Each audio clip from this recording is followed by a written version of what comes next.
Adam, welcome. So happy we could have this talk today. Indeed. This is awesome. I have seen your name come up in my counterparty research so many times, and you have a very early history using counterparty in Bitcoin.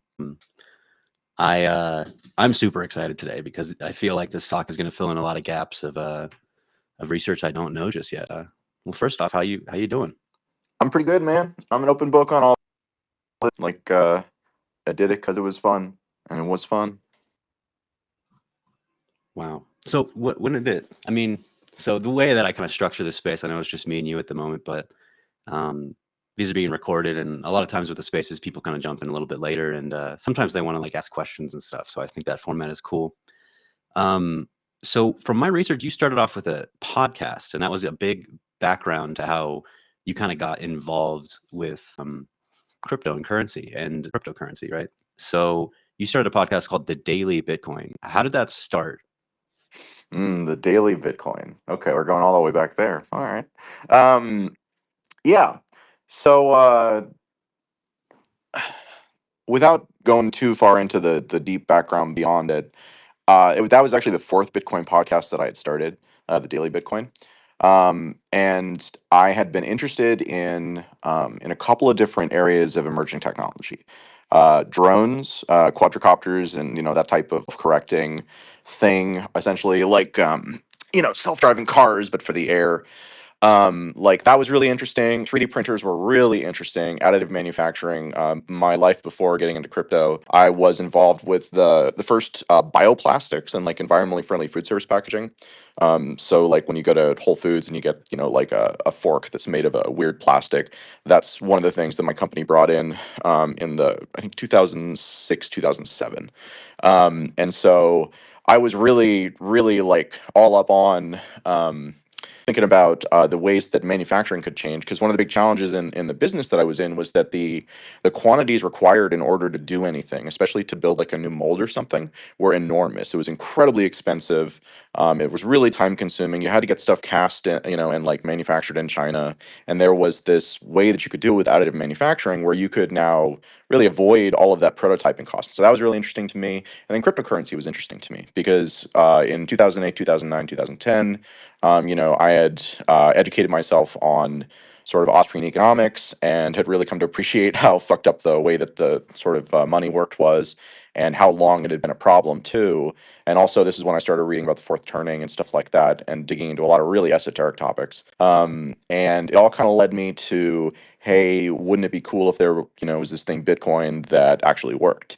And the big concern kind of all along was, yeah, it's never going to work. So I found out about it in 2010, 2011, and it just kind of, I read about it on Slashdot, and, and it just kind of, What's yeah, Slashdot? please. I'm sorry, I don't want to cut you off, but this early stuff I'm interested in because I wasn't there. Oh, What's Slash? slashdot.org, man. That was news for nerds, stuff that matters. Was the tagline. It was like it was kind of like a Hacker News, but like a lot earlier, and they had a little bit more of a site to it. But anyways, it was like, I'm not a developer, and I've never been a developer. I don't do any coding or anything like that, but I'm like a dot connector dude, and so I like all my friends in high school were the kids on the robotics club, and like really fucking smart people, and I was not that smart, but I was good at kind of synthesizing the information and figuring out how to utilize it, for my benefit. And so, anyways, so Slashdot was a place where nerds would go and get news.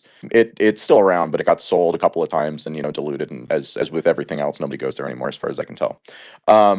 So yeah, bottom line was that Bitcoin was this really beautiful, interesting thing that was definitely going to fail, because nobody would ever allow something like this to compete. Because that's the thing about the money, is that when you start looking at the systems of money, the only reason why they really exist in the form that we use them today is because competition is not allowed to exist in any sort of real sense. You can choose between one shitty option or another, but there's no such thing as a good option.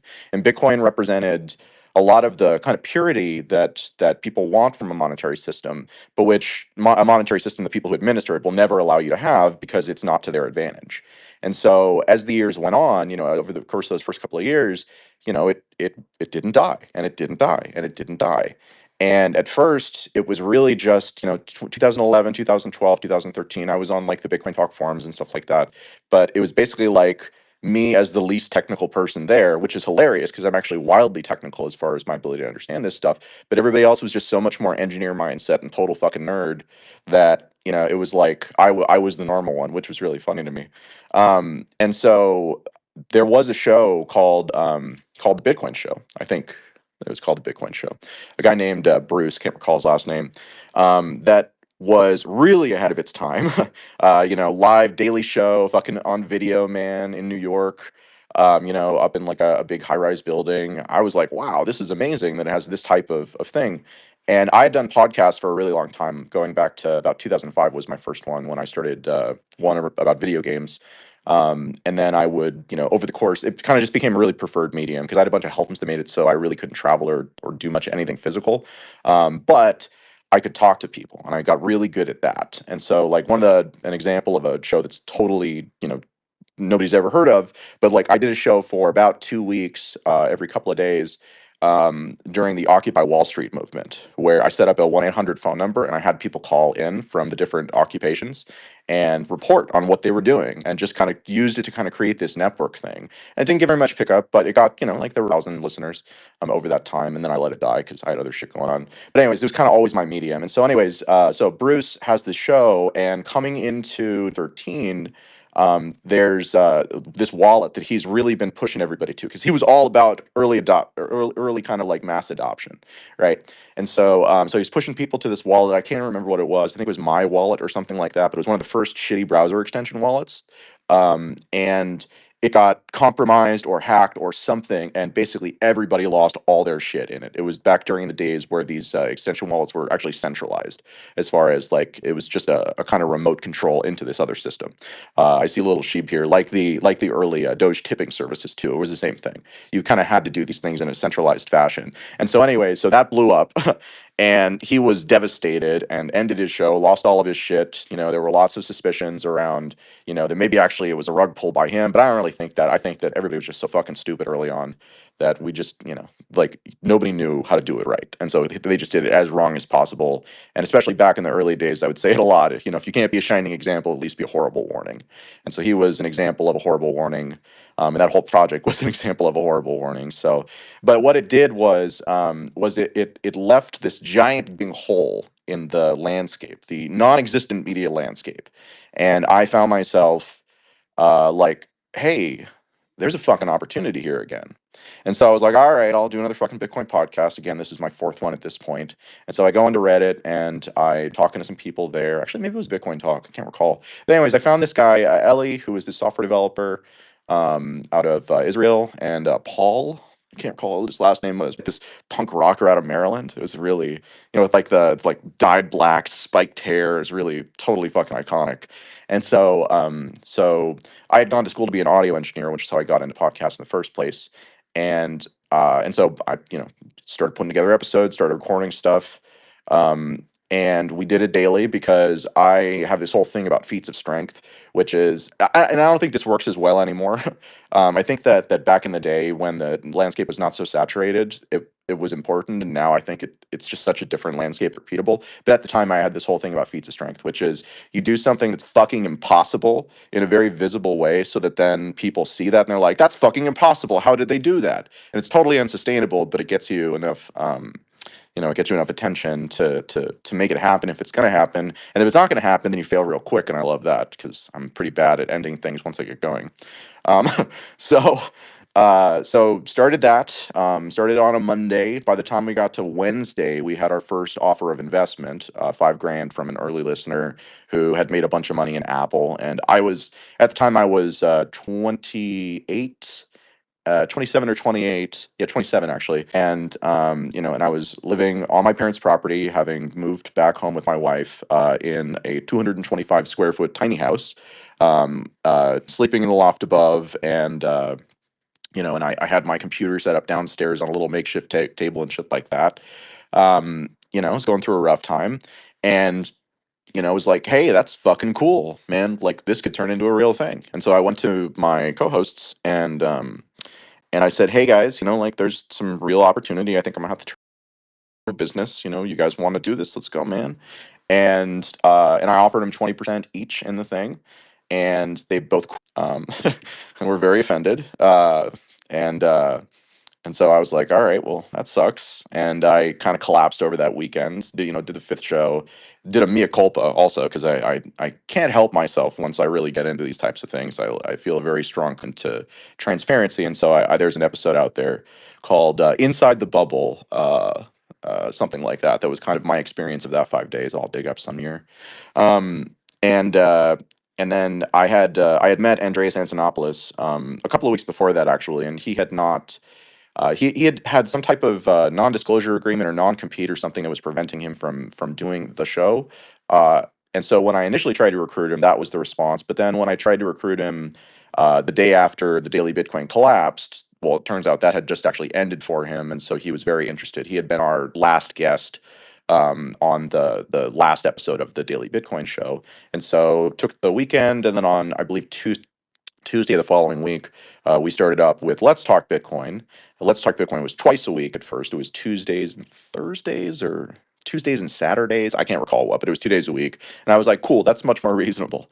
And from there, it was pretty much a rocket ship trajectory for a couple of years until I really, diverted my focus off of the show and into Tokenly, where we built a lot of the early infrastructure for Counterparty and stuff like that. Well, let's So pause. Let's pause that's there the short because there's version. a lot of Yeah. questions that I have right when we get there. So I wasn't there at the time, but I do like some of my entrance into Bitcoin was, most people when they think back in those years, a lot of people's first entrance was like hearing about the Silk Road, or it wasn't that nerd kind of side of things where people were looking at the coding or kind of, there wasn't that many people looking at it from that angle, right?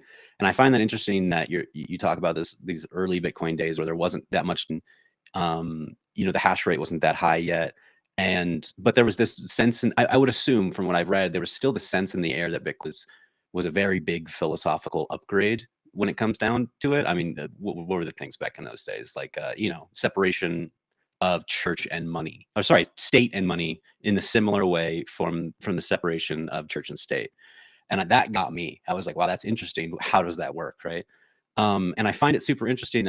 Again, I wasn't there, but a lot of the talk that was happening was on those forums you're talking about, the Bitcoin talk forums. And that is a gold mine for research. There's so much. I just found another article today. The Bitcoin talk forums, I hope they're archived somewhere, because there's some really, really interesting history there with some really, really impactful people that were kind of just new at that time. So that's super interesting to me. So the Daily Bitcoin, from what I was listening to your podcast with Skrilla all those years ago with Art on the Blockchain, and you're talking about how you wanted to do a podcast per day on the Daily Bitcoin. And then it sounds like, when you transitioned over to Let's Talk Bitcoin, you had contact with Andreas. And if people don't know nowadays, I mean, Andreas Antonopoulos is like, that's another reason. Watching his lectures was the reason I really got into Bitcoin, and I learned really fast, not your keys, not your coins, right? And I remember getting into this space with just this idea of like, okay, I got to be really vigilant. And I had read articles about similar things that had happened with wallets, not working or et cetera. So I should have been a little more vigilant, but that was a big deal.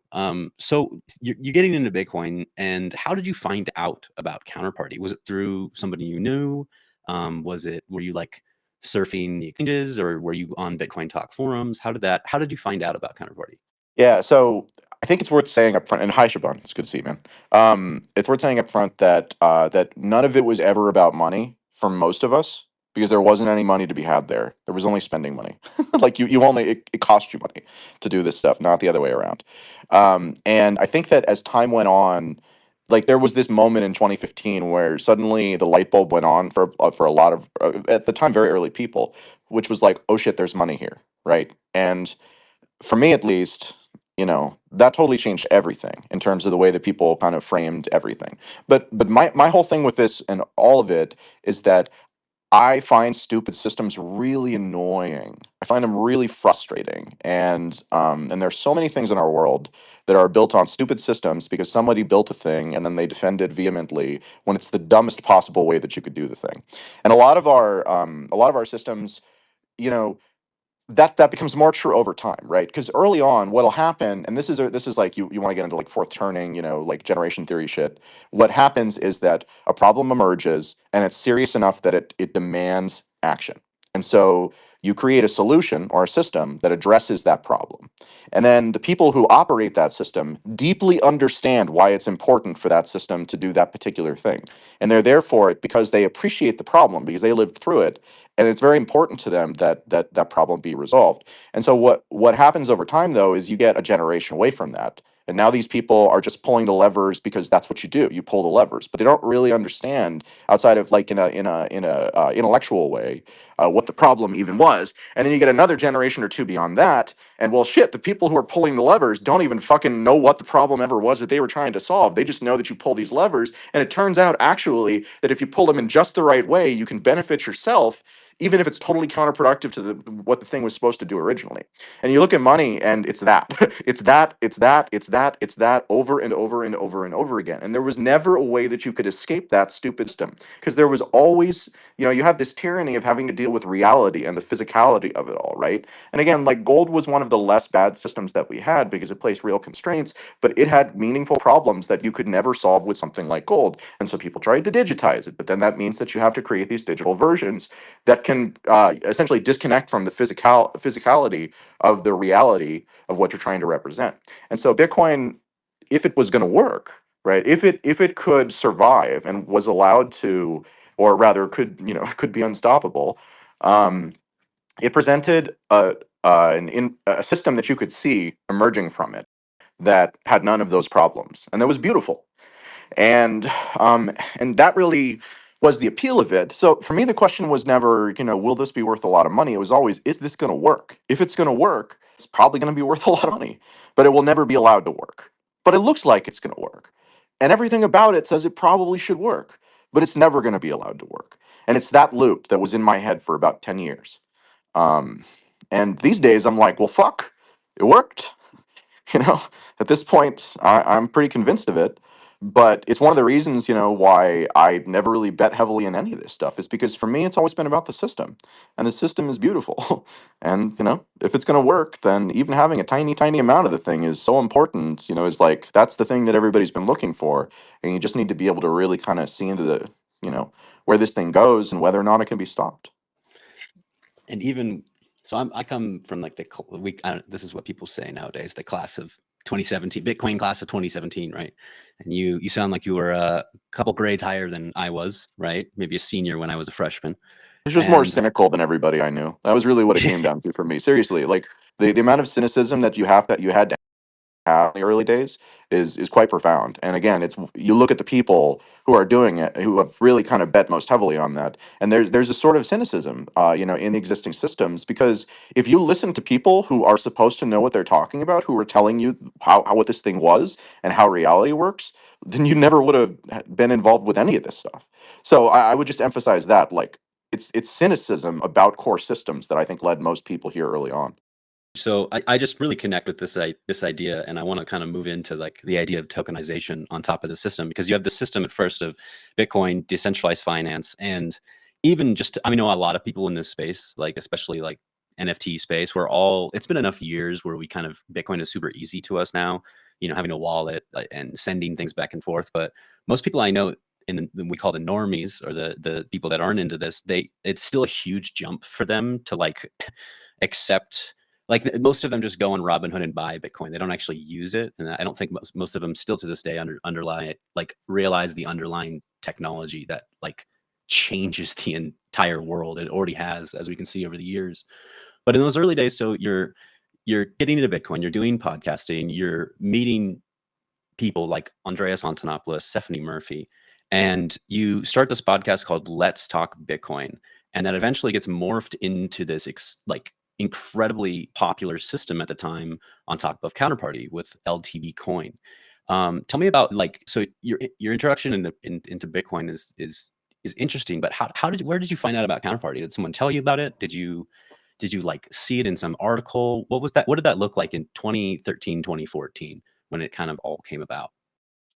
Yeah, so 2013 was the introduction of the concept of meta tokens. And to give it a little bit of background here, so I started the Let's Talk Bitcoin podcast. At the time, Andreas had no presence within sort of this space. That was the platform on which he sort of started to grow that. And I was always really happy because about Andreas being on there in particular, because as the discussion got more technical, it got more out of reach for me in terms of being able to really kind of like naturally investigate and grok it. And so he played this really awesome expert role within our thing that then he expanded out to just provide, generally speaking, and especially as I got less interested in the podcast, we carried it on for 9 years. But again, the period of like peak impact was those first three, and then everything else was just me essentially feeling bad that that I wasn't doing a good enough job with it, and so I couldn't let it go. That's a thing for me.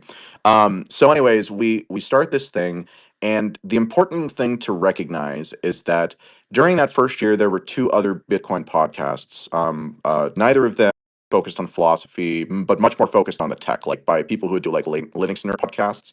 There was this, I think Jupiter Broadcasting was it, and then there was this Canadian pair who I just loved. That was more like drive time, like woohoo, lots of sound effects and shit. That was Ed and Ethan. And so those were like that was the ecosystem. It was us, and it was those two shows, and that was it. And other than that, it was pretty much there was the subreddit, which was not terribly popular at this point, but it was getting more popular, and there was Bitcoin Talk. And what I set out to do with that first year, with great success, was basically talk to all of the really smart people who did not sound smart when they talked about this stuff, and to start to open up the like the understanding that they could bring and the information that they could provide to that larger audience of people who were more like me, who were non-technical but were very interested in the philosophy of the thing and could see the implications and importance if we could sort of wrap our heads around the parts of the technical implementation that were important to understand, which was not the whole thing, but it was a lot in the early days. So we did that and started providing a platform for lots of people, both to to essentially to start writing, and then eventually I expanded that out into a podcast network. But coming into the summer of 2013, Mastercoin was the very first metacoin protocol that I had ever heard of. And the idea of a metacoin was that you could take an existing blockchain and you could build a secondary protocol on top of it, like Counterparty and many things that have been built since then. And then you wouldn't have to worry about who's going to mine your chain. Because before that, lots of people had started tokens. And I infamously, in the early days, did an interview with and wrote an article about the team behind Goldcoin, which was a fork of Bitcoin where the distinguishing factor was they changed the name from Bitcoin to Goldcoin. And I think they increased the number of units that were issued too. And their whole premise was that people would like the word gold, instead of bit. And had to have it means like everybody has to, everybody you have to give out the token in that fashion. And I had been really involved with and interested in crowdfunding campaigns before I got into cryptocurrency. I supported a bunch of them, and I helped manage a couple of them when they started to fall apart. And I was like, oh shit, you could use tokens for that shit, but you can't give anybody those things. And then I was like, wait, I could use these for my thing. And my thing was, hey, I have this, podcast and network that it would become a network that's rapidly growing, and I have lots of people who I was working with as correspondents, and just like again, I would just build these relationships, and then I'd have them on the show, report on a particular thing, and I had no real way to compensate them because I was not making any money off the thing. And that was another thing early on, is that like these fundraisers were super risky, perceived as very, very risky, and and the only ways you could really make money as a podcast in the early days, and this is still true to a certain extent today, was to take money from people who you wouldn't want to take money from. And so that was either like cloud miners, that was hugely popular because everyone always wanted to mine. And then the other one was gambling outfits, tons and tons of gambling outfits. I think we actually did take some money from Satoshi Dice in the very early days, just because I thought that was such a cool idea and I was so influenced by it. But it was difficult. So, anyways, we get to the summer of 2013, and I got this guy who's bugging me. I forget what his name was, but he's the guy who's doing Mastercoin. He wanted to come on, he wanted to talk about it, and I was like, man, I don't fucking want you to come on and tell us about that stuff, making money out of my audience. And so I eventually had him on because it was an interesting project, but I had him on like 3 days before the thing ended, and then I didn't push it until after the fundraiser had ended. So I completely denied him the ability to milk the audience. And it was this really interesting idea. And the guy behind it was totally fucking eccentric. JR something. I can't recall what his last name is. But he was really, really, really eccentric, and he had a really great job that he did not want to leave. But he's also like, yeah, but if you pay me enough, I'll leave. And so they raised about $200,000. That $200,000 turned into, I can't remember if it was 500,000 or 1.5 million, but it was somewhere in that range. And so the first Metacoin protocol was funded. And at this point, a bunch of people started to get involved, who I had a lot of respect for. Uh, and the idea itself, again, like I didn't like the fundraiser, but the idea itself was really interesting to me. And so I started thinking in October of that year about how could I use a token and what could I do with it as a way to experiment with these concepts and also to power something bigger than just a podcast, right? Like, how could you use this as a coordination mechanism, so that even though I have no money right now, but I have all these people who are helping me, how could I reward not just them but incentivize everybody? And so that was kind of the thought going into the winter of 2013. And then I'm on a plane on the way to the second Inside Bitcoins conference, because I was going to a lot of conferences that first year, first 2 years, I guess. Um, so it's this conference in Las Vegas, and and I'm trying to listen to some type of content because I'm bored, constantly bored. And the long and the short of it is that all of the other shows had died. Nobody could survive the sort of like, just the environment as it was right there. And so I was the only show, and I was like, man, fuck, like this sucks because I'm not going anywhere, but it's lonely. And so I, took 5 Bitcoin that we had gotten from a sponsor, and I said, hey, which was not much money at the time, maybe, like $1,000, something like that. And we were like, hey, let's do a contest. And so I put together like a contest thing. We ran it as an advertisement on the show. And over the course of the 2 week sort of contest, we got, I think, about 20 entrants. And we were supposed to pick like 2 or 3, but in reality, I wound up picking about 12. And we then launched them all with the podcast network in, I believe, January or February of that year. So just a month or two later. And this was also about the time that, and I just jammed them onto my feed, was the way it worked. It was totally brute force. It was like, hey, the network, this podcast feed has now become the network. So if you want to listen to us, congratulations, here's all this other shit. It was not a great strategy, but it was effective as a way to bootstrap, even if it was a little bit destructive. So about that time, I also got in touch with Nick Rathman, who was an amazing developer. I met him when he was 21 on the Reddit, on the subreddit, just kind of like looking for people. And he then went on to build what would become Tokenly CMS, or Tokenly Content Management System, which was what we actually launched the formal network on with the rewards program in the spring of 2014. And it had, I mean, he did an incredible amount of shit. It was basically WordPress level functionality that he built in like 4 months. But it had tokens and rewards program and token control access built in at like a fucking ground infrastructure level, which I believe still has not been done to this day by anybody else. So yeah, I'll pause So, for questions or any clarification you want. well, I was just commenting on like early Mastercoin. I got this Tatiana basically mentioned to me. I asked her, I was like, okay, how did you learn about in like tokenization? Because there wasn't that many options at the time, right? And she said that she got an offer from Mastercoin and then denied it and went with Counterparty instead to start TATIANACOIN. And I always thought that was a super interesting choice, especially for a musician that's looking for studio time, looking for money to record the next album. And again, I guess I just kind of comment on like the environment. There's one thing I keep kind of telling people that are just getting into like HNFTs or the earliest NFTs or earliest tokenization, is that environment in that time was so difficult and hectic. The amount of government regulation and like hoops you had to jump through, and all these articles that are like, this is illegal, this is unregistered, this and that, government pressure due to the administration at the time, etc. And then like the Bitcoin, I mean, still to this day, right, that the laws for Bitcoin they don't really take into account the way the technology works or the way that people use it, I think. And but I wasn't there just yet, but I came years later, and it seemed just as ridiculous. I was on the space with Skrilla yesterday, and I asked him, I was like, didn't it feel at the time that if you used Bitcoin, it just felt illegal? It was, everybody was, there was this, it felt like there was this huge war, and it was kind of really difficult to get into or understand.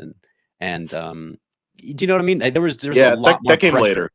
I mean, Yeah. yeah, I think if you start talking about that from like 2015, like mid 2015 through 2016 and kind of on, that was the ramp up of that. Early on, that was not true at all.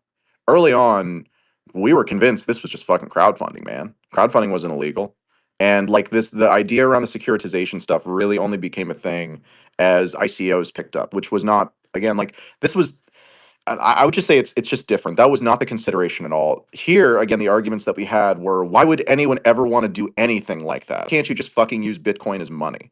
Right? Like, what's your problem? Like, I still have not great feelings towards, frankly, a lot of the core developers because of the way that these types of use cases were dealt with early on. I think they dealt with it very poorly, and I've seen it's been amusing to me to see the sort of repetition of this cycle where everybody is shocked that people want to use Bitcoin for things other than for money. Holy shit, why would anyone ever want to do that? Oh, wait, I know, because it's a really effective platform for determining ownership. It's not And are for you talking? everything. Yeah, and Yeah. you're talking about kind of like that OP return early debate that we were spamming the chain. Counterparty was spamming the chain, Luke Jr., et cetera. Like I all mean, the Luke, again, respect for him for living his life the way that he wants to, but, there's a man who knows exactly how he wants to be wrong and is consistently wrong in just that way every time. Like, again, I want no beef with anybody, and I don't care about any of these people as far as what they think or do. When you put yourself out there in a decentralized community and you make it so that your opinion is the one that you're saying is right and everybody should do that, then this is the nature of the thing, right? I always try to stay out of that shit. Uh, and I'm not sure if that was a good choice for me or a bad choice, frankly, because a lot of really bad decisions were made early on that really hurt Bitcoin and have continued to hurt it to this day, specifically around scaling, right? It's like it's a counterfactual, right? You can't like look back and be like, oh, well, things would have been this way, but you can say they would be different. And the trajectory that we were on before, again, like in 2017, I was building Token FM on top of Bitcoin, or 2016 and 2017, and and I stopped doing that. We took it off of that, and we built a second, a layer two, because you couldn't do everything on chain anymore. Like even with Counterparty, like there were transactions that cost 20 fucking bucks for something that you're trying to buy this with $10. Totally, totally unworkable. That was a choice that was made by the protocol, or at least by the people who hijacked the protocol, by essentially inverting the gravity of how changes are supposed to be made to the protocol with the whole soft fork bullshit. But like I said, that's a different topic. that is a different topic. And I remember there's a huge, the timeline that I made for Counterparty, there's this huge gap in the middle from 2018 to about 2020. And I remember I was on the Emblem Spaces and Jake goes, well, tell me about this gap. And I was like, well, it was the transaction fees that were building on Counterparty at the time. Basically, if people aren't aware, to do any Counterparty function, you need to do a big transaction. It's similar to like, minting something with an Ethereum transaction, or sending a rune these days with ordinals, etc. But at that time, it didn't make any sense to build businesses or even collect rare Pepe trading cards if your transaction was $50. So I think that played a huge part in. It was huge. Yeah, Yeah. it was. I think that we call it. It's the dark ages of Counterparty, in my opinion. But let's talk in the early days. So the early days in, transaction before all the forks, the transaction fees weren't that bad. It was, a couple cents, maybe 50 cents tops to send or do anything, which was completely reasonable to mess with new technology at the time. Tell me a little bit about Let's Talk Bitcoin, on kind of, so you got this team together, you did this fundraiser, and you invited other people to be a part of the community. We did no fundraiser. I never once Or raised any money. not fundraiser. You did the, Yeah. sorry, I misspoke. It was the giveaway that you mentioned. You Yes. did a little bit of a giveaway. We did a huge giveaway. That was the entire purpose of the thing. So I'll tell you so October, I'm like, I'm gonna fucking do a thing. And October 2013, I'm like, I'm gonna do a thing. I don't know what it is, but I'm gonna do a thing. And December, I'm like, okay, I'm gonna start a network because this, contest that I'm doing is going really well. And so then it's about like the 13th of December 2013, and I'm like, well, fuck, I've been poor for a long time. I'm gonna take a vacation, and my parents paid for me and my wife to go and stay at this what's it called, Russian hot springs up in southern Washington. And so we're getting ready to go up and do that, and I'm getting to know, and I'd gotten to know this guy named, well, actually, I'm not. He's totally gone off the grid now. I'd gotten to know this guy who built one of the really early cool wallet platforms that was more than just a wallet. It had like built-in swapping, and it was really forward thinking. I had gotten to know him, and he had introduced me to a bunch of his buddies, and they had started this consultancy called Humans. And so, so I'm telling him about this project that I want to do, and then I'm looking for people who are going to build this for me, this rewards program, because I didn't fucking want to do it and didn't know how to do it. And so I invite them. I wind up inviting him and like 4 or 5 other guys, along with my wife, up to stay with us at this place. And so then we spend about 3 days. 2 days before that happens, or 2 or 3 days before that happens, I can't remember when I got the copy. I think it was the end of November, but I had gotten a copy of the white paper from Vitalik on Ethereum. And so we go up, and we over the course of about 3 days, we just talk about token use cases and stuff like that. And so at the end of it, I realized that I actually know more about these token use cases and have thought way more about this shit than these guys have. And so they bring me on as chief innovation officer, I think, or no, chief visionary officer was the title that I got for myself. Um, and so I also decided at that point that these people don't fucking know anything about what they're doing, so I'll just pay someone to do it myself, since I actually know what I want. And so that was how I met Nick Rathman, and he started building that.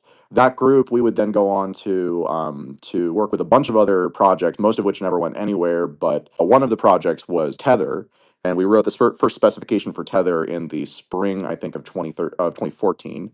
And then they wanted us to launch the project, and we declined to launch the project because we felt like it would be a lot of risk around that.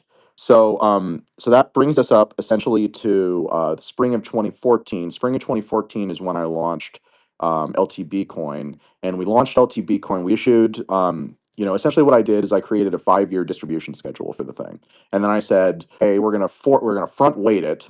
So most of it is distributed over the course of the first 2 years. Then it'll be a diminishing thing over that. The value of this token will be that you can use it to purchase advertising on the network, and you can do other stuff. And in order to earn it, we're going to take the tokens that are issued every week according to the schedule, and we're going to separate them into 4 different buckets. 2 of the buckets were for content creators, and there was a bucket that if you publish something, then you got a flat payment that was an even split of that bucket based on how many articles were released that week. And this encouraged people to spread out their publishing, so they weren't competing with themselves, and also to be respectful of when other people had published stuff. So it kind of created this self-balancing mechanism there. We had a second bucket that was used retroactively, where 2 weeks later we would look back and automatically figure out which of the articles, how had they performed relative to every other article or podcast in the cohort. And then we would give a weighted distribution there. So hey, you made it through publishing and you published something, everybody got an even split of whatever that week was. But on the other side, you would often see, oh, hey, here's 40% going to this one article, and then kind of diminishing returns because that was the one that was really fucking popular and made us go viral. So that was the content creator side. On the audience side, we wanted to incentivize them as well. And with podcasts is that they're very fucking difficult to measure metrics on, because you can tell how many downloads have happened, but you can't tell how many people actually listened, and it's a real fucking problem. And so we created this metric that I called Magic Words, that was basically, instead of an ad break, would just like in the center be like, hey, and this is the Magic Words section. Today's magic word is watermelon. And then you'd go, logged in on the website, you would go to the Magic Words area and you would type in the word watermelon, and it'd be like, great, you've got credit for that. And it was like, you had to do it within 4 or 5 days. So that And was people that couldn't farm them. was Yeah, that go ahead. successful? Was that because like that you already encompassed like in my span of research looking back, just that alone, this idea of, hey, I'm going to reward you guys LTB coin for Yeah, creating content, it and was then I'm wildly going to successful. Yeah. that's incredible. And I'm just saying right now, like if that existed again, I think it would be pretty successful days. I think, and that's just a really interesting experimentation with tokenization. And from your earlier interviews that I've listened to, you were experimenting with a significant amount of things. So just to stop there for a second of, hey, Yeah. you have your viewers have the opportunity to reserve ad space on your podcast, and you had a token for that. I believe Yeah. it was, and the token Sponsor tokens. yeah, Yeah. yeah. And there was, I think there was, I wrote about early, Yeah. I think it was LTB display was another Yeah. one. Yeah. Yeah. That was a And display ad one. Yeah. and I don't want to jump too far forward, but that you also have this token called HOURCONSULT, Yeah. which if someone owned it, that they could get 1 hour of consulting time with you. And when I read, because it's in the description, Yeah. so it's like it's it's immutable. And I read that and I laughed out loud. I was like, no way he did this. This is like this is so it's so interesting and funny to me. So LTB coin, you have this idea of how do we distribute? How fast do we distribute? I'm going to set the rules and we're going to do it this way. And then we're going to incentivize not only people creating content to receive LTB coin, but then people that do well with it, et cetera. And then viewers have this kind of little code they can type in and then redeem something, right? It's almost like an airdrop in a way, like what we call 100%. it now. Yeah. Well, yeah, And I mean, it was just generally incentivizing. And the magic words was actually, we added that a little bit later because initially it was, what can we measure, right? And the stuff that we could measure was, are you reading an article right now that you haven't read before? That's valuable to us if you have. So we give you points for that. Did you make a comment? Was that comment deleted? Did we have to censor it? No? Okay, cool. That's valuable for us too.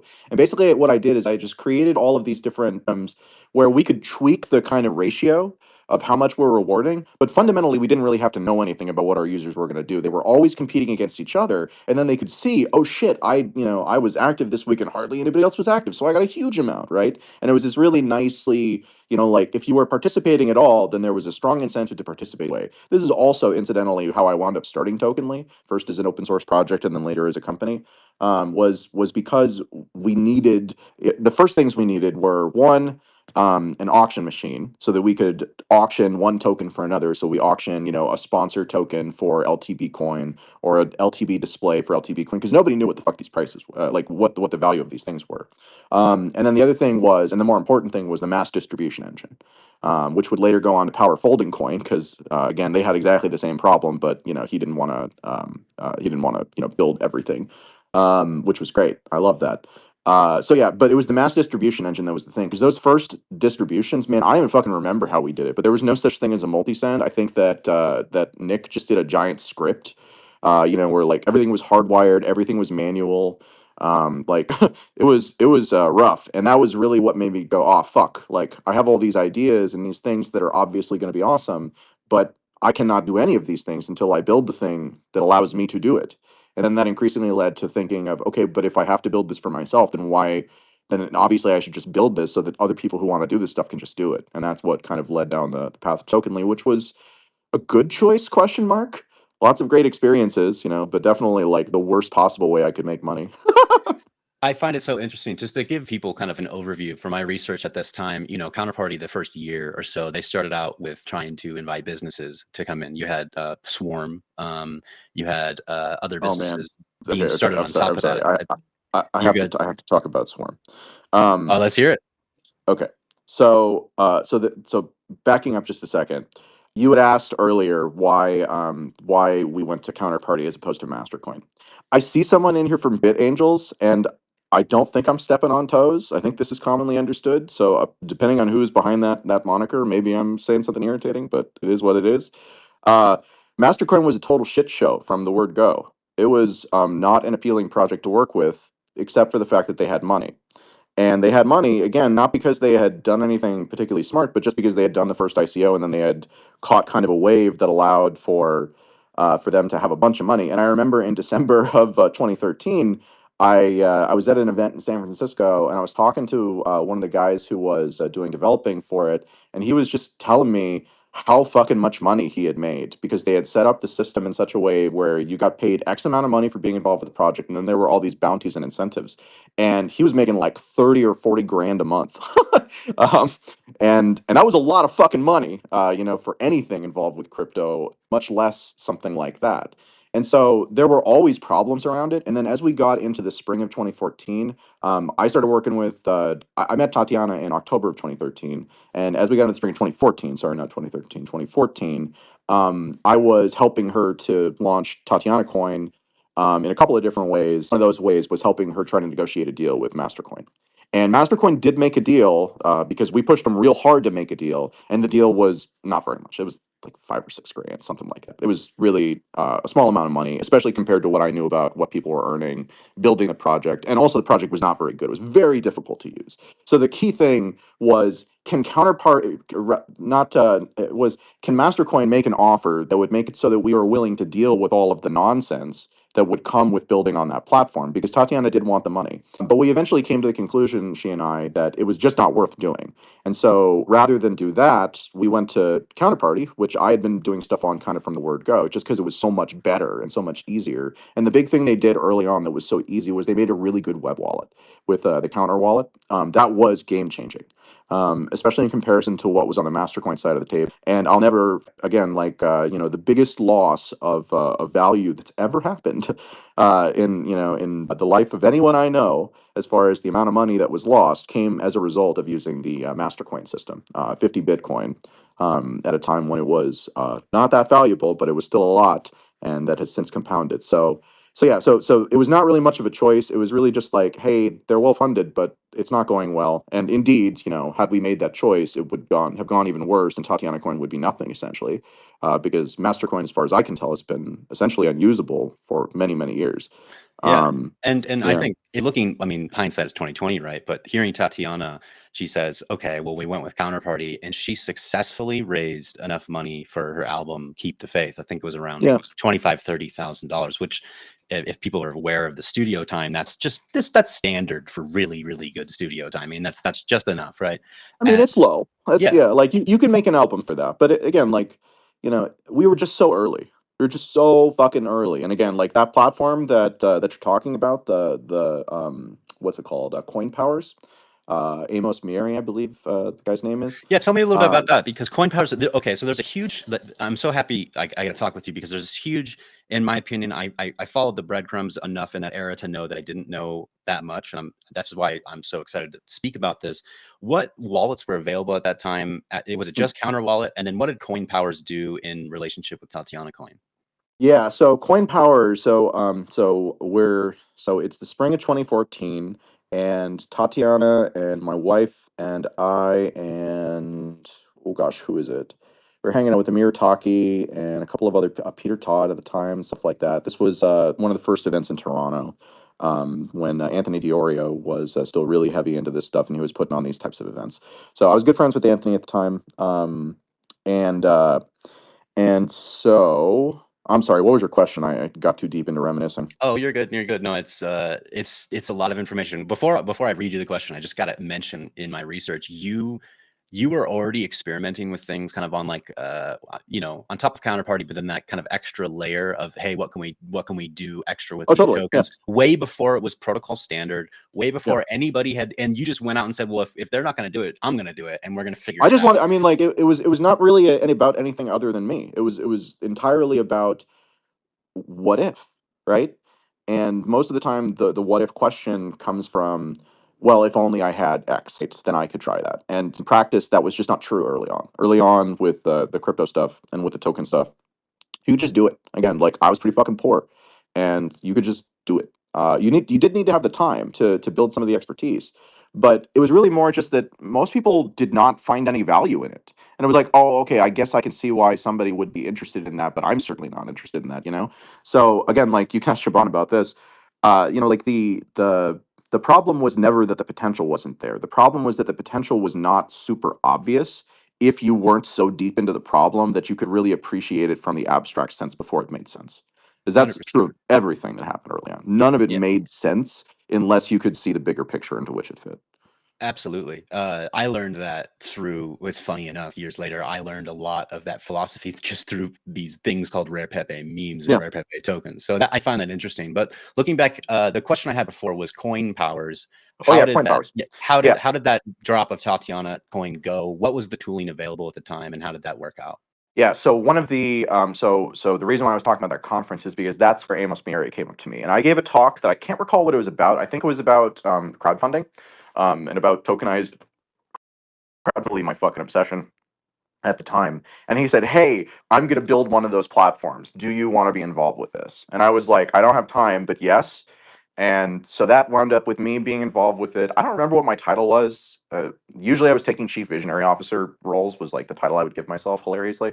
Um, and so I got involved with that, and I had been working with Tatiana, and I was like, okay, and I'll bring Tatiana to this platform, and we'll do this crowdfunding thing that I've been talking about, and we'll see how this goes. And in practice, it was one of several experiences that led me to, again, turn Tokenly from something that I was just building as a project to something as a company, because this thing kept happening, and it ties back into the Swarm thing too. So with Amos and with Coin Powers, we did it, and it went okay. I mean, like there were a lot of problems with it, and it didn't really work, but it didn't really hit our goals What did for the it do? What business. did it do? Describe coin powers, because I this is new to me. I think this is new to a lot of people because I mean the fundraiser. I just mean like there was not as much uptake as we expected there to be. We thought that there would be, more people who were interested in doing it, and in practice, it was early. So Tatiana raised what she needed, but it wasn't really enough to convince Amos that there was something there. And I think at the time he got an offer to, he had worked at eToro before, and had gotten like the guy at eToro had come back to him and been like, "Fucking rejoin, man. I'm gonna pay you a lot." And so he closed the company down. And I was like, "Man, that's fucking annoying. I just got all this shit done, and we've got like it was very frustrating to me." And to the Swarm conversation, Swarm was not a company. Swarm was Joel Dietz, and Swarm was this idea that was really not an idea. It was a name. And it was through, as far as I can tell, my conversations with Joel that I convinced him that Swarm should be a crowdfunding platform. Again, because I was obsessed with this idea of tokenized crowdfunding, because it solved the problem where you could, with a typical crowdfund, you give the person your money, you get back a promise from them, and then if they finish the project, then that promise turns into, hey, here's that thing that you bought. And if it doesn't, then I think you lagged out there for a second, Adam. Can't hear you at the moment, but my God, check, this is check, interesting. check. Okay, yeah, can hear you back now. So, All right, I'm gonna try this again. God damn it. You're good. Oh, okay, you couldn't hear me. He's gonna do the little lap. Man, this is interesting. This early aspect. It sounds like, while he gets back on stage, it sounds like not only was the Bitcoin price volatile, but the whole environment was volatile. I mean, you didn't really know how long something would last for. Man, Okay. yeah, you're back. Yeah, I'm back. So where'd I cut out? You were talking about Swarm crowdfunding, their perspective, and right. your how you were part of it. Yeah. So there was this problem with crowdfunding, still exists today, which is if you just give a person back a promise, then if they want to change ownership of that promise because they need to sell it for some reason or whatever, they can only go to the project. And the project doesn't have the fucking money because they already spent the money doing the thing. And so tokens allowed you to exchange that promise without ever involving the person who did the project. Because what happened was early on, I saw a lot of projects that would collapse because you would have one person who would request a refund, and then you'd either have like the entire fucking community gets angry or the project collapses because they start refunding and then the whole thing falls apart. This is a problem I really wanted to solve. And it's one of the problems that I had been talking to Joel, who I had gotten to know earlier in that year. He had come to me and wanted to do some segments. And he again had lots of kind of big talk and stuff like that. And I tend to just like, if I want to be around me, I tend to talk to them. And then eventually I figure out whether or not I care, and they eventually drift away if I don't. And so anyways, so I had encouraged him to do this, and I didn't want to do anything myself because I just wanted to stay neutral. I just wanted to stay the platform essentially and make it not about me, just about the stuff. And so anyways, so I convinced him that this is the idea, and he's like, "Cool, this is the idea. Do you want to invest?" And I'm like, "Yeah, here's 5 Bitcoin." And I gave him 5 Bitcoin, and that was the first money into the thing. And then he finished fundraising the thing, again with some of my help, although I didn't help very much because I wasn't really in the business of doing that. And you get to like 6 months later, and are you familiar with the Love Nest? Have you ever seen this video? No, I'm not. Okay, so search TechCrunch, the Love Nest. It's TechCrunch Cribs, and you will see what he did with the money. Um, it was very eye-opening to me. And once again, within about 9 months, I think, he had burned through all of the money, just as Mastercoin had. And I was once again left sitting there going, why the fuck keep helping these people to start these things where they then just spend the money on, extravagant lifestyle for 9 months, and then the project is a failure and they have no idea why and aren't willing to take responsibility. So I don't know what Joel has done since then, but early on, again, like I went from being like, yeah, this guy seems like he fucking knows what he's talking about and like he's got the drive to make it happen, to being like, my God, what a shithead this guy is. Like, so again, I have no contact with him now. I have no ill will towards him. But, the idea that Swarm was something of a benefit early on is actually, in my opinion, a total misnomer. It just sucked value out of the ecosystem and then supported a lifestyle that was just like, ironically, fucking 30 years later than it should have been. Wow. I mentioned this as you came back into the space and kind of popped back in. It was not only was the Bitcoin price volatile, but it sounds like the entire environment was volatile. You didn't know Mastercoin would, it looks like the place, and then a few months later it's not, right? Or, Yeah. and there's all these aspects of it. And in my research, and because I went through what I did and kind of what the kind of big deal is now, which is like HNFTs and these old tokens. I looked back and I was like looking for older tokens, and one thing I tried to do was write about things that maybe had failed as well, not just things that were like something that I could collect and maybe it was regarded as historical and I can sell it later. It was more so I just wanted to see what failed and what didn't work. And I think a lot of things failed on Counterparty, and I think that's interesting to note. I think, and there's a couple different reasons for it, but damn, I did not know that backstory. I'm looking at this right now, a trip to the love nest, and they're calling it a small burning man with a. That's man. That's crazy. That's crazy. It So is crazy. interesting. Yeah. Interesting. Yeah. So and then there's other Let me aspects interrupt of for a second. yeah. Go ahead. Go ahead. Just to say real quickly, and I think again, Shaban can heartily support this. The biggest challenge with projects early on was that the only people who were there were people who could see the future, which means that they were speculating. And the problem with that, and what I always found frustrating about the whole thing, is that that's not enough. You can't actually make these projects work if the only people who are people who are there because in the future it will be popular. You need people who are there because they actually see value in the thing. And in practice, most projects just never found that, and most never will. That is the real kind of shabby truth about the whole thing, is that this is an entire industry, and we saw it early, but it's just as true today. It's an entire industry where the way that people value projects is not based on the current value and not even based on their perceived utility value. It is instead based on their projected future sort of value of the thing, which has the effect of pushing up the price in the short term. So if you were buying a Satoshi, card, in 2015 or whatever, that was like a $2,500 card. But it was a $2,500 card at that point because people knew that if it went anywhere, it would be a $50,000 card or a $100,000 card later, which is a good speculation play. But if you're someone who just wants to fucking play Spells of Genesis, then that kind of sucks because it means you don't get to have a Satoshi card because it's just too valuable to be played with. Instead, you need, right? So that's been the underlying issue with so much of this stuff. And you see it in all these DeFi projects and you see it in almost everything today. And that distorting factor, I just don't know how the fuck you get past it. Because so long as it's true, unless you start off with something that's already popular, you're always creating this sort of hierarchy that creates these issues. They're great for value, again, on the speculation side, really terrible for utility if anybody actually wants to use something for it's worth. I'll leave it at that. Yeah, I see that. I saw that in Rare Pepe too, right? People were thinking about the future and go, okay, well, which Rare Pepe is going to be worth the most in the future? And people were starting to pick up the Rare Pepe Nakamoto original card, and I think that's just like a product of just kind of human optimism and pessimism that I think would be written about I think I years dropped out earlier. again, motherfucker. In case I didn't, No, it's I'll all just good. say that I actually think Rare Pepe is the only thing to which that does not apply. Rare Pepe was never trying to be a game. It was always just fucking speculative fun.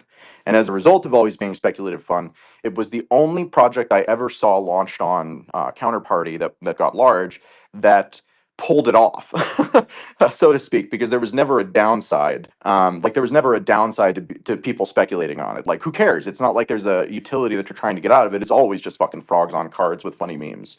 So I'm gonna drop and try to come back. But yeah. Yeah, little technical difficulties, but man, that is interesting.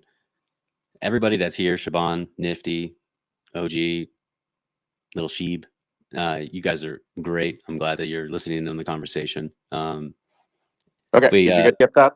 Oh yeah, I'm back. I'm back. You Good. mentioned Rare Pepe, but I'm just thinking about kind of yeah, just like once you put money and worth into something, those things kind of eventually happen, of people speculating on things, et cetera, et cetera. And wow. So what do you think? Okay, we're jumping in the future here, but so you started on Counterparty. You're thinking about these ways to create token access content, ways to use tokens to build up the community around you, and that's just the ethos of that is in LTB coin and in a lot of the things you offered and et cetera. What do you think about the space in nowadays? You know, looking back, I know this is kind of an overarching question, but looking back now, people are like, okay, Rare Pepe was a big use case for Counterparty, and especially Spells of Genesis and a couple other projects. But what do you do? You have any thoughts looking back now? It's 2025, and this is kind of considered early history now.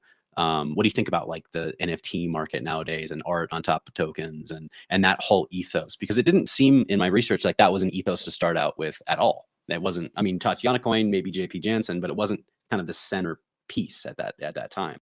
What is this? Is a specific question about NFTs, or what's dial that in? Well, it's just kind of yeah. I mean, just kind of your perspective on the market nowadays. I mean, Well, I don't compared participate. to what. I mean, like, so yeah, Okay. so I don't participate at this point. I haven't participated for the last probably 4 or 5 years. You know, like it's I have no judgment on any people who are choosing to do so, but I've always felt, and increasingly so since about 2015 or 2016, as the ICO boom really started, that in order to play well in markets that are fundamentally insane, because these are all mania markets. That's I guess an important thing I haven't talked about, but like the way that markets have worked for, I don't know how old you are, but again, I just turned 40, and for my entire adult life, the way the markets have worked is they have been a reflexive kick from the reflex hammer that is, you know, fiscal policy and monetary stimulus. So in an environment where markets behave on fundamentals, well, there's all sorts of interesting shit you can do in there and all sorts of games you can play and lots of money to be made. But in markets that are being driven almost entirely by monetary phenomenon, that's not really true. Instead, you just bet on the thing that everybody else has bet on, and then the number goes up. And so, in order to properly, and that's also true in NFTs and kind of everything else. And so, in order to properly align yourself to that, I've always felt that you have to break your brain in fundamental ways that make it so you're good at investing and bad at seeing reality, just because of the distortions that are necessary in order to have your instincts be right. And so, you know, I know lots of people who do participate. I have some good friends, you know, going back to the very early days, who are in every NFT cycle and who try to get me into stuff and occasionally, you know, succeed in something or other and make ridiculous amounts of money. But they'll go from like, you know, having like fucking $40 million, you know, to having like $500,000, and that just like those swings are insane to me. So I think to really play the game, you have to commit in a way that I've never been willing to commit. Again, like I don't even consider myself a Bitcoiner. I say this whenever possible because people are always so anxious to figure out what identity are they going to put on or what identity am I currently wearing.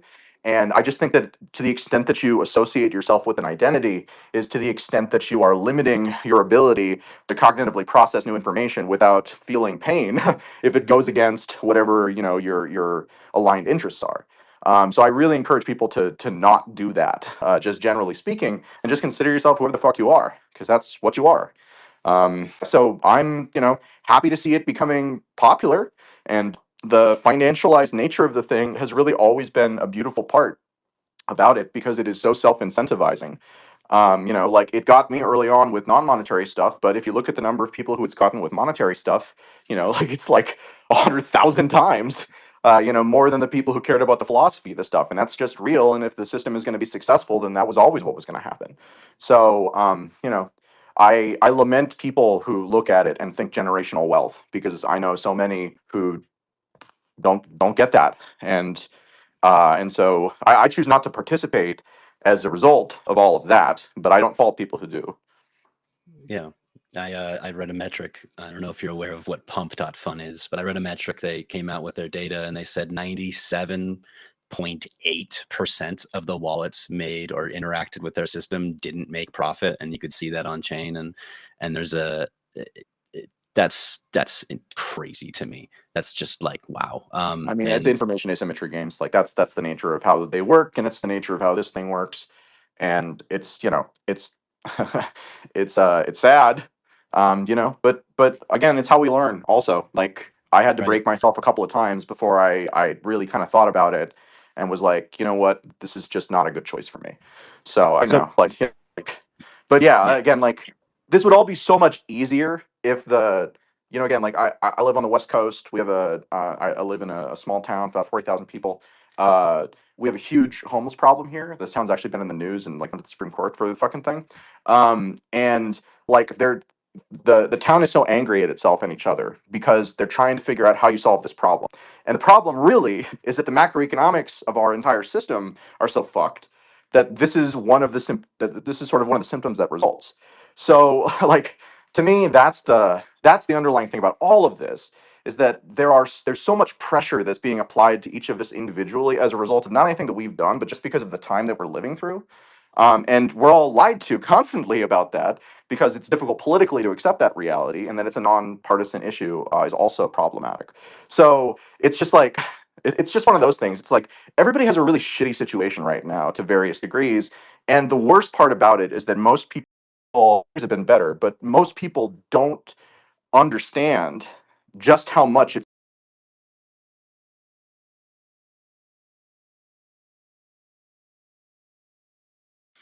I got you. You got cut out right there. You just kind of finished what most people don't understand. Anyways, But sorry, just, I'm ranting. Next yeah, question. no, you're good. You rugged a little bit on that last second there. But let's talk about, so obviously, I think TATIANACOIN was an incredible success. Successfully raised money for her album, and then you mentioned before these individuals always he's dropping back and coming back. I'll wait for him, but man, this it's interesting to talk with Adam and hear this perspective.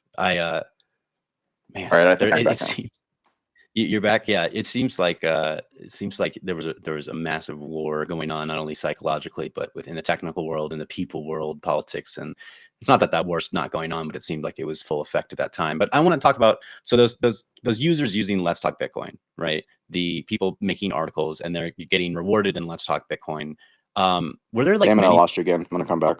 Oh goodness, I thanks for everyone's patience here. It's a quite a quite a Twitter experience, right? Um, Man, this is interesting. I'm learning a lot about just what it might have felt like to be in that time period and to be experimenting. And it just, I mean, there's a lot of people call some of this early stuff the Wild West, and I find that interesting. Um, Man, that's swarm information. I find so that's crazy. It's the environment just seems so heavy and just damn. I'm gonna wait for Adam to get back on stage. Give me 1 second. Okay, I can hear you this time. You can? All Yeah. right, I can hear you. Yeah, I yeah. don't know what's going on. So tell me about, so Let's Talk Bitcoin. You're giving incentives to people that are creating content. You're giving incentives to the listeners to get these LTB coins in their wallet.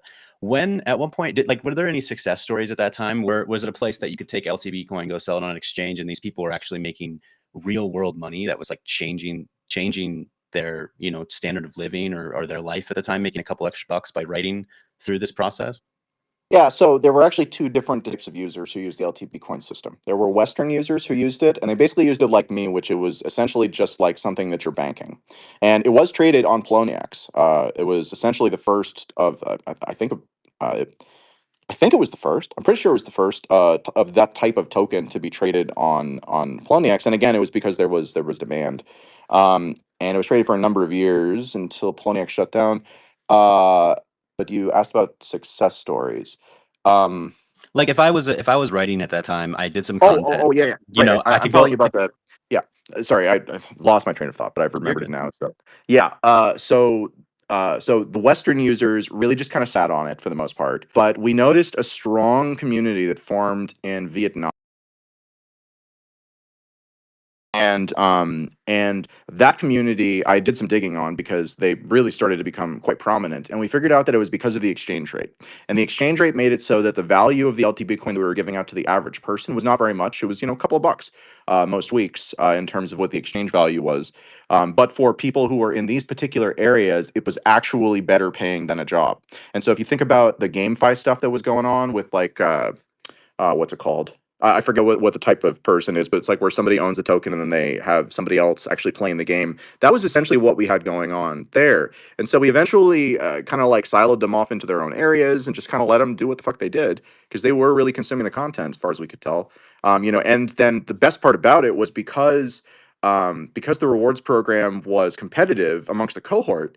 So like all the people, all the users are competing with each other for who can do the most of the activities. Then it actually became self-policing too, because we couldn't speak any of these languages, but people on the boards, because we created token control access forums where anybody could set up a forum that would attach to a particular token they created in Counterparty, and then that Wait, would become the access token. wait, whoa! Describe, yo, that's interesting. So You don't know about this? no, what? A token access Yeah, control forum where you need yeah. need a token to create a forum post. Did you need a token to interact with the forum post, or Yeah, it was granular. So you needed LTB coin. I think it was like 50,000 or something like that, but maybe it was a lot less to create one of these forums. And then you could associate whatever token or combination of counterparty tokens you wanted. And then if you didn't have those tokens, then you couldn't even see the forum. It was like it didn't exist to you. And we couldn't even see the forum. We built the system so that we couldn't even admin it. That was how pure I was at the time. And then so people would create these different forums and then send tokens to people. And yeah, I believe that there was a granular access system built into it, where basically it could be like you could assign, like different levels of access based on different combinations or quantities of tokens. Yeah, there's a paper out there called TCV, Token Controlled Viewpoint, that was, you can at least find it on a Wayback Machine, that I published in the spring of 2014. That was what we would later call token controlled access. But at the time, it was that your viewpoint could be completely bespoke based on the combination of tokens that you had, was the idea. And we launched that paper at the same time that we launched the forum. that is so interesting. I'm gonna dig into that, and I might have some follow-up questions after, like through email or something, because that is, I think it's remarkable how much you were experimenting with just these base idea of counterparty tokens. And this is long before anybody cared about your image being on chain, anybody cared about like a lot of these aspects. And man, I also find it incredibly historic that LTB coin was then put on centralized exchanges at the time.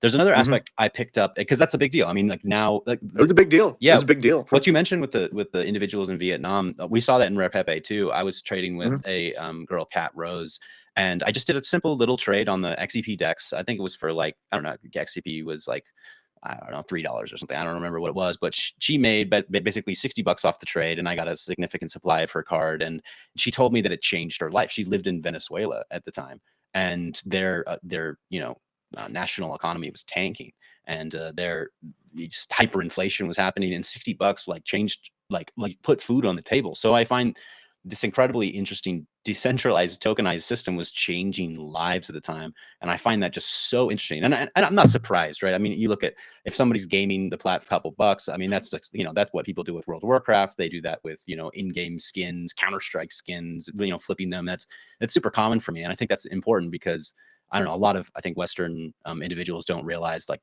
that yeah, you might not like the way the money is, but at least it's stable compared to other, other places in some sense, right? So, wow, that's interesting.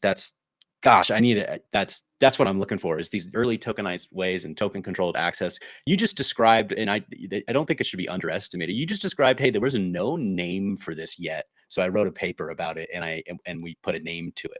That's incredible, Adam. That's like, the first to really to even dive into it, and then the first to define it, right?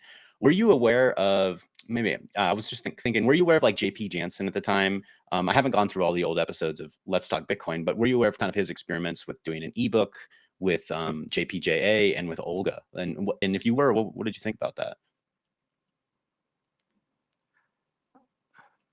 I find that history is told by the people who choose to stick around and make loud proclamations.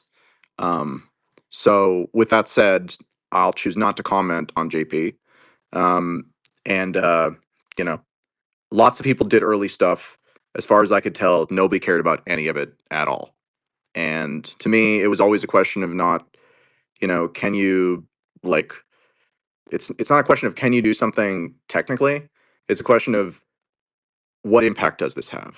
So if Does anybody care? yeah, no, And what do you a think? lot of projects early on, like, do you know about the Nice Plum project? I haven't written about it yet, but it's on the list. Tell me about these projects that Yeah. you think were the most important and you think the most were influential when you were there. I'd love to. Oh, I mean, very, very clearly, I think that anything that had actual users and was doing an actual thing was meaningful, and there were just not a lot of those. Again, like Shaban and Spells of Genesis, they were almost a long time, and they inspired a lot of people to try and build stuff after them. and they inspired me to build a lot of stuff too, because I really I really like Shaban, but I was really annoyed by how much he wanted to build everything, instead of just the game. So I was trying to build all these services for everybody else to then make it so they didn't have to worry about that. But at the time, again, the opportunity was so small in terms of community that was there. I think it's just natural that everybody was like, "Oh yeah, and I'm going to build the whole stack." And it might have been me being unreasonable, it might have been them, but one of us was unreasonable, and it was kind of frustrating for a lot of the time. Yeah, so tell me about Nice Plum then. What was interesting about that? I don't know much anything Oh, about it. very little. To my knowledge, very little was noticeable about it. Again, like he minted a token, he said a thing. I think he posted on a forum and offered to sell it to somebody or something like that. And I just remember it was like at the time, like Tatiana was like, we were doing a lot more stuff than he was, and he was out there being like, "Well, I did it first." And we're like, "Who fucking cares, man? Like Well, nobody cares who about the made thing Nice that you're doing." Nice? Because I'm referencing Nice Plum here. I don't know anything about it. Like, No, that was the dude. That was the dude. He went by Nice Plum. okay, interesting. And so nominally it was to raise money for an album, but I never saw the album, and he never sold it anywhere except for the decks. And so it's like, does that matter? I mean, it might matter. Like it definitely might. But again, to me, the metric that I always used was, does anybody care? Is this actually doing anything, or did you just create a token? Because I created like 1,000 tokens. That first year, and I don't think any of them matter except for the ones that I actually did something with. And even then, I think most.